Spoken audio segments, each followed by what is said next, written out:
Hello everybody and welcome back. Today we're doing metalwork and rust repair on Kevin's C-10.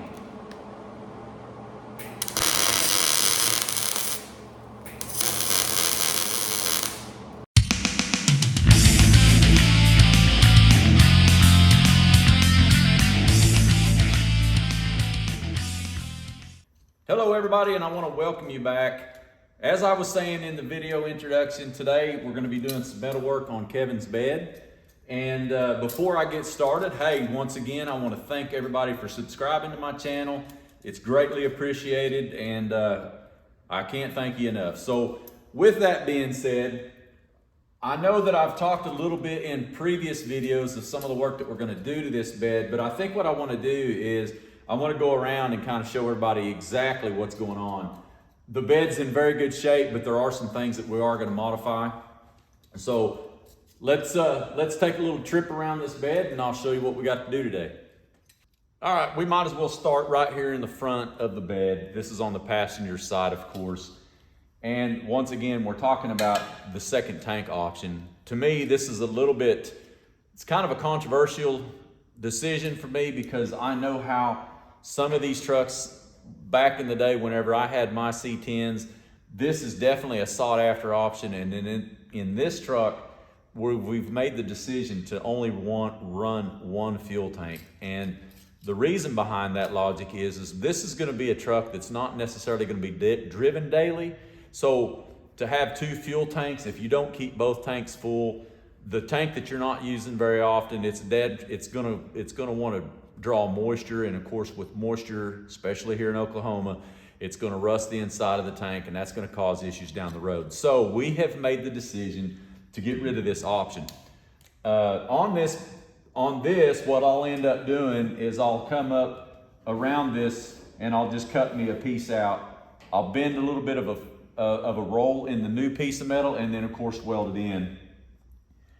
I briefly touched earlier too that there's some damage that is in this lower section, and I'm gonna strip out all the old Bondo and do a little bit of hammer and dolly work here.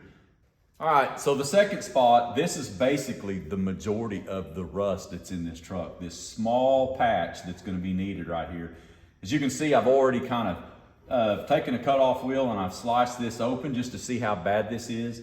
What I'll end up doing here, and I don't want to get in too depth because I'll explain a little bit more, but I'm going to clean off the lips of this, and then I'll probably take this bed outside and sandblast this small area of the backing panel in here, and then I've got a whole patch that actually goes all the way up to here.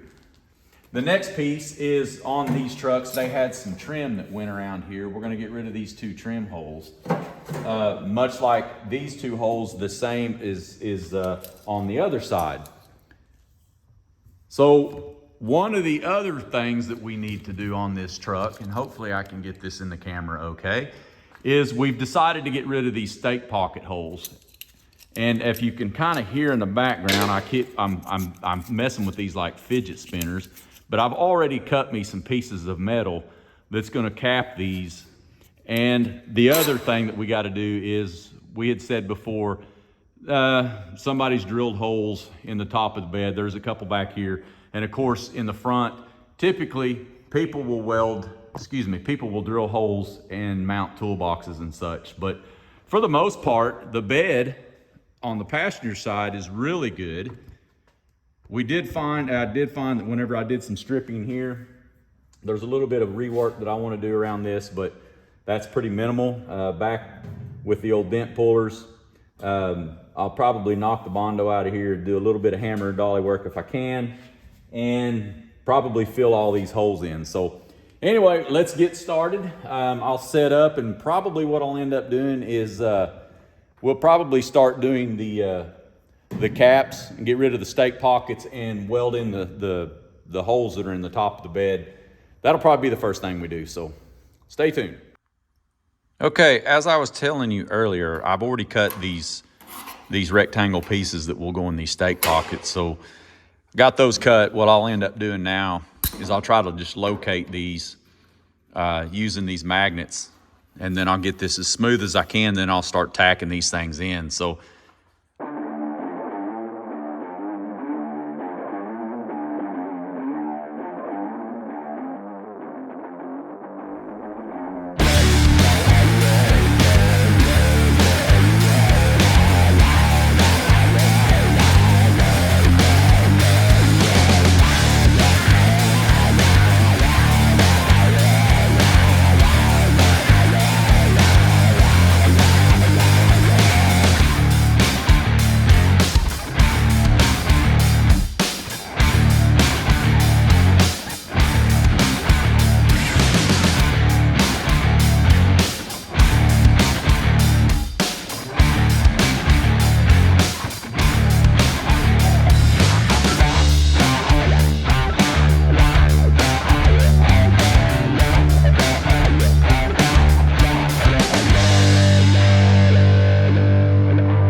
Okay, now that I've got all the bed caps pretty much taken care of for the most part, one other thing that we're getting rid of on this truck is the trim that runs down the center of it.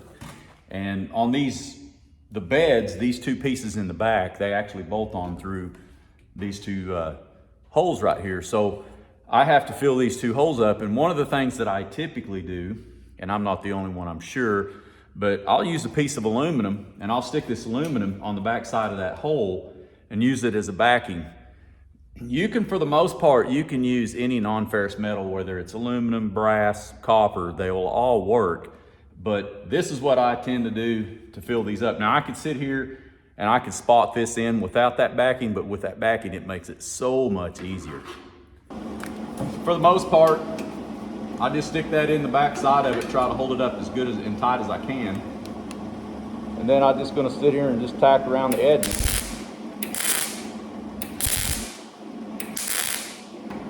All right, as you can see, that's about all I do. So I'm gonna finish out these 4 holes and then we'll start on some more repair.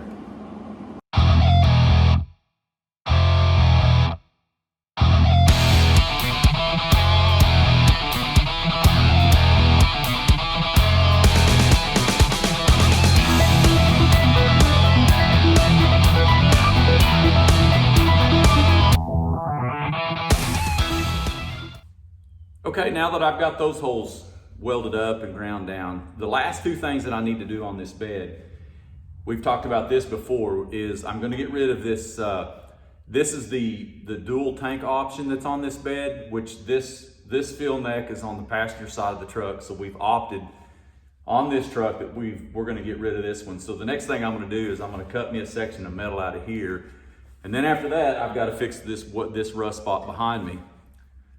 But before I cut this out, I'm gonna use my SCT barrels, this here drum sander, and I wanna knock the rest of the primer and get this section right here down to bare metal so I don't have a bunch of this primer and stuff that's sticking here. So it'll make the repair a little easier, plus it'll make marking the cut just a little bit easier. So I'll get set up and we'll see if we can knock this paint and stuff off of here.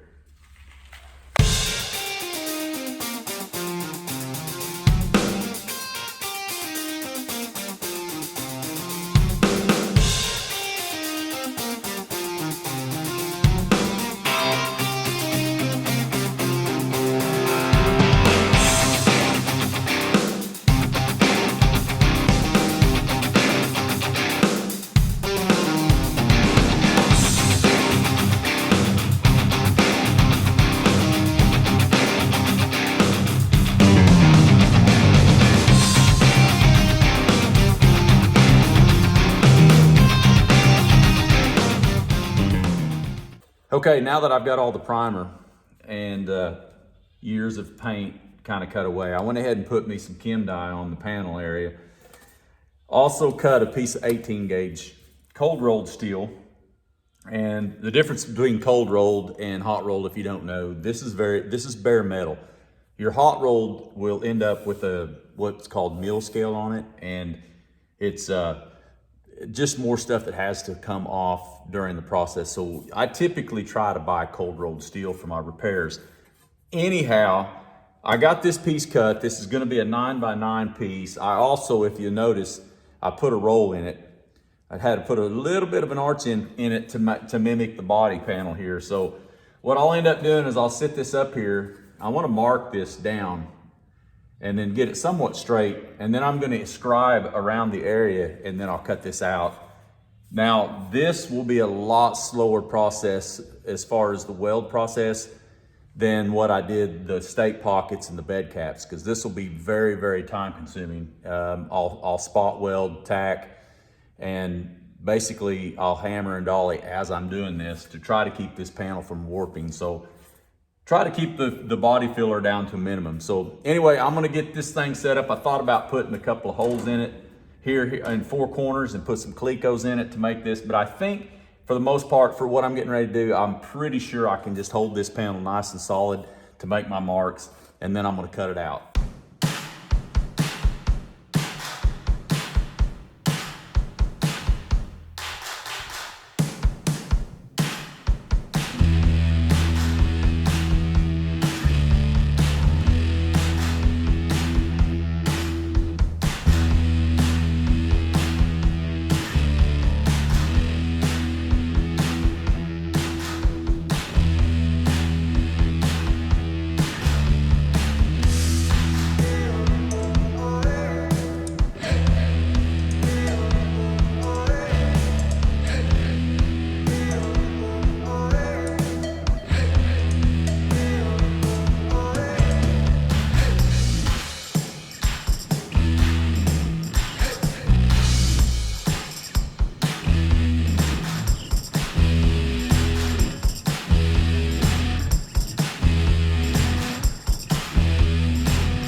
Okay, I got this panel prepped and ready, I think. I've got this thing fastened into place, and I've left I've left a little more of a gap around this. My gap got a little bit wide right here, but it's not a big deal. But in order to keep this thing from, as these welds, as I start making these welds, this thing is gonna draw some. So I wanted to keep my gap all the way around this patch panel pretty even, and for the most part, with the exception of this upper corner here, it looks really, really good. So hopefully this thing will, it'll weld out and not give me all kinds of trouble. So I'm pretty pleased with the way the patch panel is, the curvature of the body. And so now it's just gonna be a matter of just going along through here and start tacking this thing in very slow so I don't draw the metal and cause a bunch of extra warpage. So here goes nothing.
Okay, as you can see, I've got the patch panel tacked in, and I went ahead, and this is actually my second round of tacks on this panel. So like I said, this is gonna be a very slow process. It already, for some reason, this right up here already drew. It's pulled the bed in, so I'm gonna end up having to pull this out up here just a little bit, but it's somewhat atypical whenever you do a patch, especially on a big panel like this. So it's gonna be a matter of getting it massaged and working it down. But in order to keep me from wanting to get the urge to just weld this thing out really quick, I think I'm gonna go ahead and work on the rust spot behind me on the rear of the bed. So I think what I'll end up doing is I'm gonna go ahead and get that trimmed up, get it fit, and maybe go ahead and start tacking it into place as well while I'm doing this one. And I can maybe, between the two of them, I can bounce back and forth. So I think that's what my plan is next, so stay tuned.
All right, I'm sitting down here on the floor.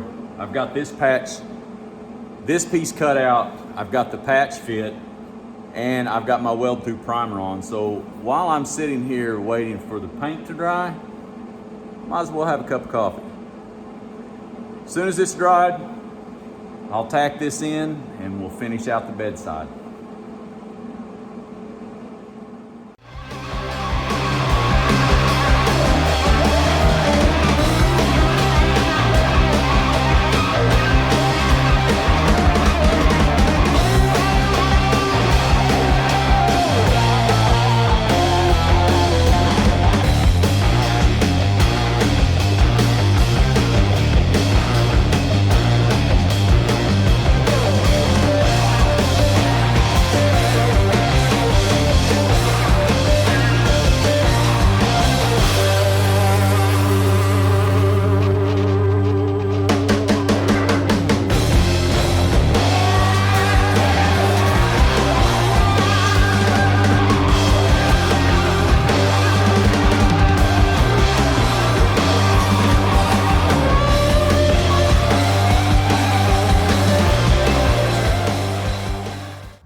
All right, so that's pretty much going to wrap up the metalwork on the bed. As you can see behind me, I've got the patch put over this, the fill neck. It warped pretty bad up here. I'm going to have to do some work to get some of this out. I'm not real sure. I welded this very, very slow, but it bowed pretty good up here. Also, I got this patch put in. This one here is in really good shape. Another thing that I did do that I didn't mention was the trim that goes on these wheel wells. There's holes that were in these wheel wells, and I've spotted all those up, tacked those in and welded them. Like I said, for the most part, all the metalwork's done on the bed. The next step for the bed is I've got to get it loaded up, get it on the trailer, and get the bed down and have them sandblast the underneath. Probably have them sandblast on the inside of the bed as well. But for the most part, all the metal work is done on the bed, which I'm very happy with. So I think now I'm going to move over on to the cab and get the cab actually ready for the sandblaster as well. So anyway, that's going to wrap it on the bed. We'll see you here in a little bit and we'll get the cab ready. So now that all the metal work and the rust repair is done on the bed, the next step is we need to strip the cab. In short, if it can unbolt from this cab, it's coming off. So I'm going to start gutting the interior out of this thing. And once the interior's gutted out, I'm going to pop the doors off this thing. When I get to that point, I'm going to make the decision of whether or not I want to do some spot blasting here, or if not, I'm going to load this thing up on the rotisserie on a trailer, and I'm going to take it down the road and have this thing sandblasted. So come along, we'll strip it. 1, 2, 3. All right, there it is. I know that was probably the fastest I've ever stripped a cab down in my life, but no, really, it took a little longer than that. And I apologize because sometimes I get in here and I just get into work mode and I forget to set the camera up, and I keep forgetting sometimes that, hey, there are things that I want to film. And in this situation, I started unbolting a few things, and the next thing you know, I look up and I've almost got the cab stripped.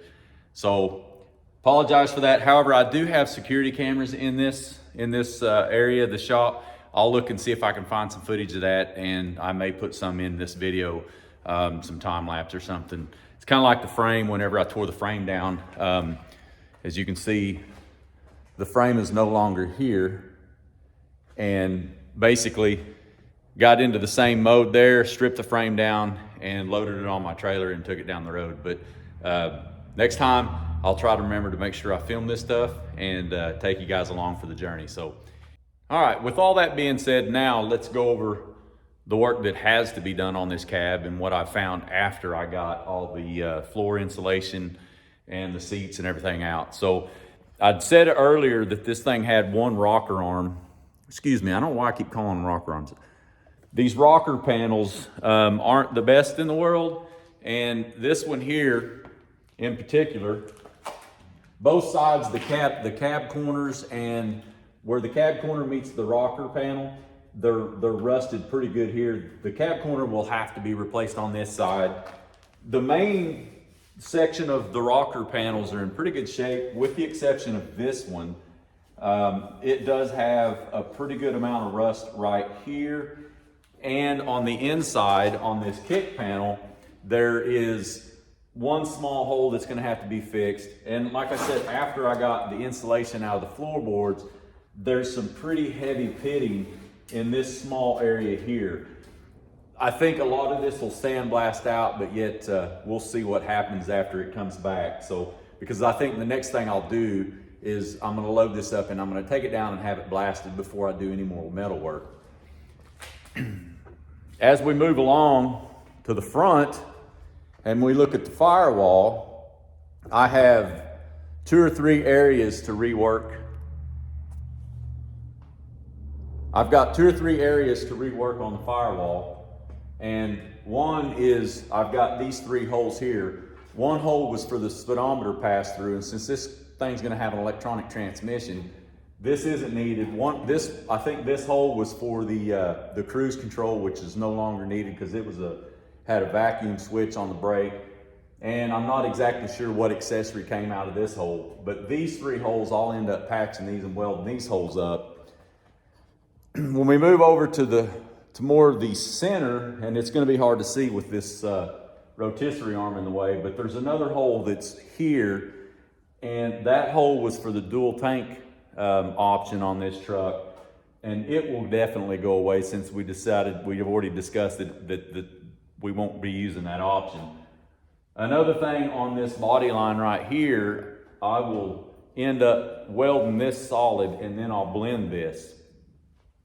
And then that'll be a smooth transition. So lastly, on the firewall, this truck used an early electronic fuel in an electronic quadrajet carburetor, and I think they called those an E3 fuel system. And it had a small factory ECU inside the cab, which surprised me that it was still on this truck after all these years. Well, this is the pass-through for the electronics on that, and this, of course, will end up going away. And then also this whole section right here, I'll put a whole smooth piece of sheet metal here, and I may do some bead work, some B-roll work into this area, because this stuff will no longer be needed. So lastly, let's jump over here to the passenger side. And once again, on the passenger side, and I've kind of shown this before, but also the rocker up this side, the rocker panel is in really good shape. But we do have, once again, the cab corner's rotten, and where the cab corner meets the rocker is also in bad shape. So there's repair that'll need to be made here, and also this rust that's coming up through this door jamb right here will have to be cut out. As far as the floors are on this side, there's a little surface rust, but the pitting doesn't seem to be as deep on the passenger side. So that's kind of what the journey's going to be for this cab, going to the sandblaster and then getting it back and then doing the repairs on the cab.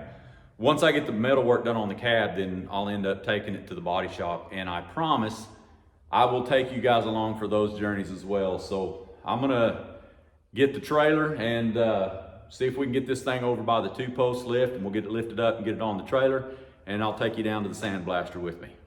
We'll see you in a little bit. So I think before I load this cab on the trailer and take it down to the sandblaster, I think I'm gonna rough cut the area that I'm gonna replace. I'm gonna basically cut a section out of this cab corner on the passenger side. On the driver's side, I'm gonna cut a couple of spots where the bulk and the majority of the rust is at. I think I'm gonna make these cuts, and then that way, when it's being sandblasted, they can get in behind these areas to make sure I don't have any issues. Like this, for example, this cab corner, the structure that's behind the cab corner, the rust is into it. So I want to see how bad those areas are. So I'm going to go ahead and cut these out, and then they can blast those with the rotten metal out of the way.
Okay, after getting the cab corners cut back, it's not that bad. There is some definite surface rust in these backing pieces, which we'll wait and see what it looks like when it gets back from the sandblaster. But worst case, I do have these pieces. I know back in the day that when we would find these trucks, if the rockers and cab corners weren't rusted out, our thought process was to knock these holes out of here. these are body plugs, and this truck still had them in.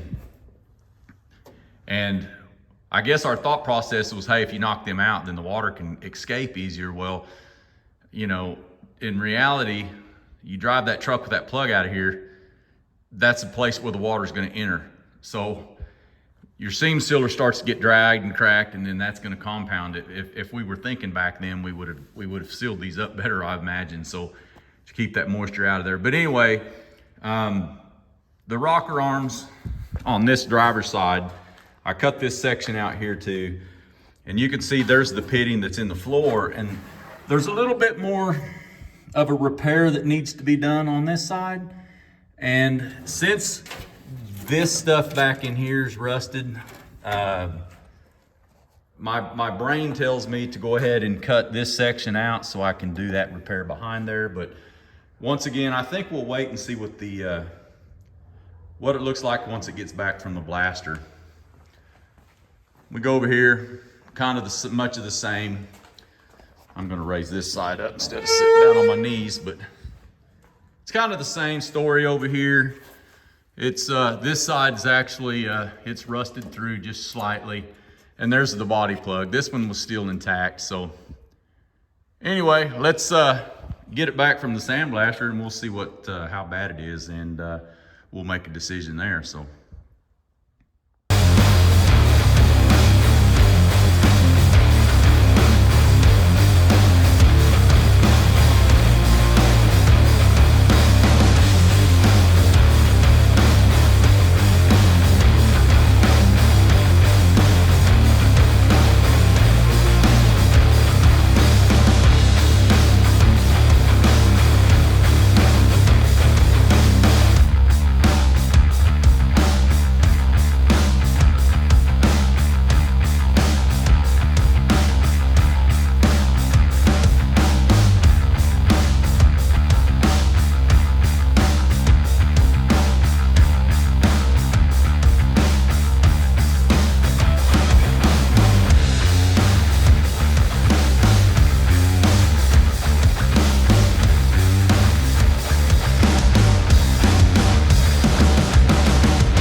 All right, as you can see, I got the cab on the rotisserie, and I got both of them loaded onto my 10-foot trailer.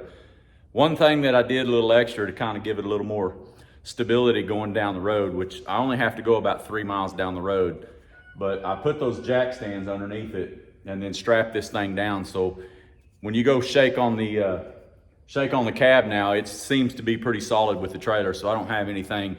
I still plan on driving fairly slow down there, but for the most part, it's strapped down, it's ready. I've got all the cab prepped. I did some scraping on the firewall yesterday to get rid of some of the old undercoating, and that'll just help with the sandblasting so he doesn't have to spend so much time on it. But anyway, that's gonna kind of wrap this one up. And as I always say, I wanna thank everybody for watching, and also I wanna thank you guys that have subscribed to my channel, and as usual, we'll see you on the next one. Thanks for watching.